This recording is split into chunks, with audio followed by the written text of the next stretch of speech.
বাবা গুগলে সার্চ করিয়া পড়ি আজকালকের ছেলেরা বই নিয়ে আর বসে না FZ5 গিয়ার মারি ওরে কালের মেয়েরা কোরআন হাদিস ধরে না আমার এখনকার মা বোনেরা কোরআন হাদিস পড়ে না ওয়াল্লাহ বুরকা পরে টিকটকে ভিডিও ওরা করে ঠিক না বেটে আজকালকের ছেলেরা বই নিয়ে আর বসে না গুগলে সার্চ করিয়া পড়ি আগের সময় প্রেম করিলে চেয়ারম্যান বলতো পাইছো কি এখন বলে শখ করিয়া বাবু তুমি খাইছো কি বলে না ওই যে আবার মামুন আর লাইলা না কি জানো আছে ওই লাইলার একটা সাক্ষাৎকার আজকে আমি দেখছিলাম দুপুর বেলা দেখলাম বলতেছে আমি মামুন তারে কোনো সময় কষ্টে রাখতে চাই নাই তারে ব্যথা দিতে চাই নাই আমি ওরে বাবুর মতো করে রাখতাম এই জন্যে ওরে আমি এত বাবুর মতো করে রাখিছি এরপরেও আজকে ঈদের দিনে আমার সাথে দেখা করলো না আমার বড় কষ্ট মনের আশা আজকেও যেন ও আমার সাথে একটু দেখা করে আমি বললাম বাবুর মতো মনে করে রাখিসাও এই জন্যই তো মার মতো মনে করি তোমার সাইডে থিয়ে দূরে সরিয়ে গেছে কারণ মার সাথে চলে না রে ঠিক না বেঠে আছে না নাই এই সমাজের ঘটনা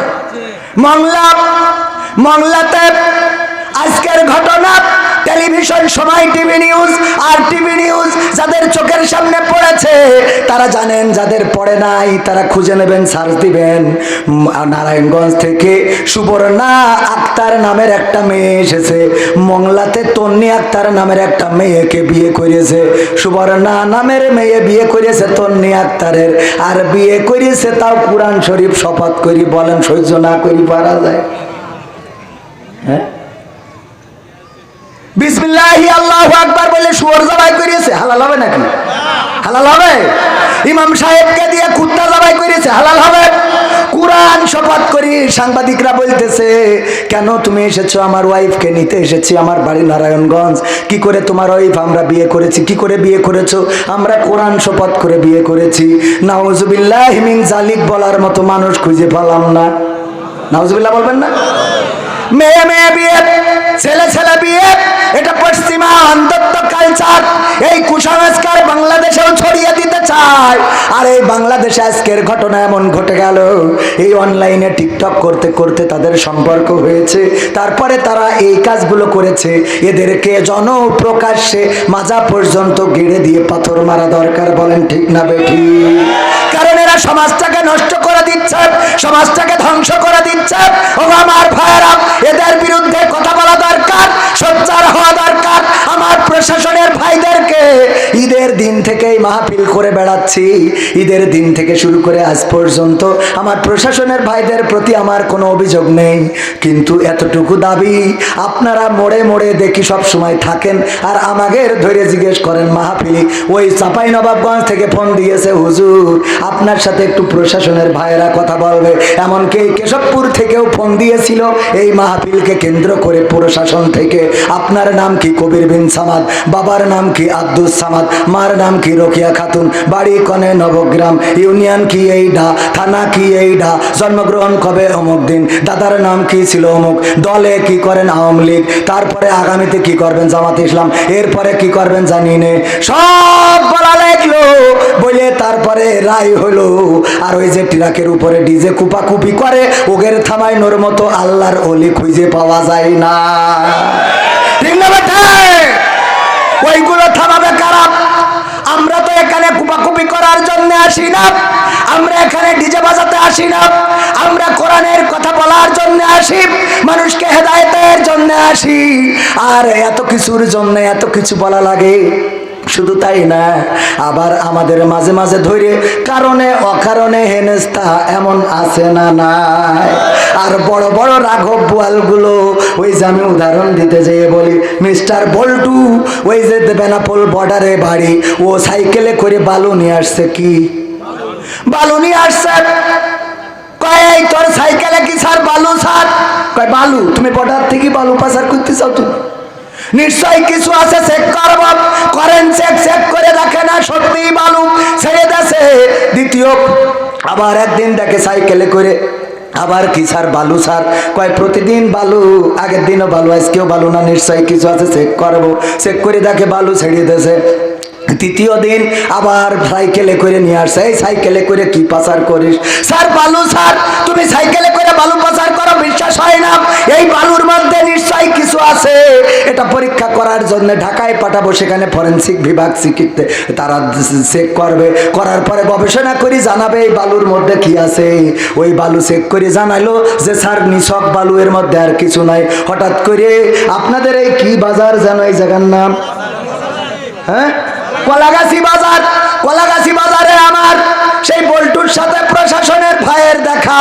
বলতেছে বল্টু তোর রিপোর্ট এসেছে, ওতে বালু ছাড়া কিছু নেই, তুই সাইকেলে করে ভারত থেকে বালু পাচার করিস কেন? অনেকেই তো শাড়ি কাপড় পাচার করে, পেঁয়াজ রসুন গরু ছাগল হাঁস মুরগি পাচার করে, তুই বালু পাচার করিস, বালু কি বাংলাদেশে নেই? সাইকেলে করে তোর বালু পাচার করার দরকার কি? কয় স্যার সত্যি বলবো না মিথ্যা বলবো? কয় রোজার মাস, খবরদার মিথ্যা বলিস না, রোজা হালকা হয়ে যাবে, সত্যি বল। বলছে স্যার রোজার সম্মানে বলতেছি, আমি আসলে সাইকেলে করে বালু পাচার করি নে, আমি আসলে ওই সাইকেলটা পাচার করি। কি পাচার করে? আর চেক করে কি? আমাদের দেশের অবস্থা তাই, অন্যায় করে একজনের, চেক করার একজনের। কি আছে পকেটে? মেসওয়াক আছে কিনা? পকেটে টুপি, কোন জাতের টুপি, কোন ধাঁচের টুপি, তাসবি কোন ধাঁচের তাসবি। আর ওদিকে ইয়াবা পাশার মধ্যে করে নিয়ে যায়, ওইটা দেখার মতো লোক থাকে না। শুধু কি ইয়াবা নাকি? সুইজারল্যান্ডের অ্যাকাউন্টে টাকা আছে না নাই? আমার সরকার দেয় দেশের উন্নয়নের জন্য, রাস্তার জন্য, ব্রিজের জন্য, দিল পাথর কিনতে, আর ওই ভাটায় যেয়ে বলে তোর সেই 3 নম্বর ইটগুলো কই?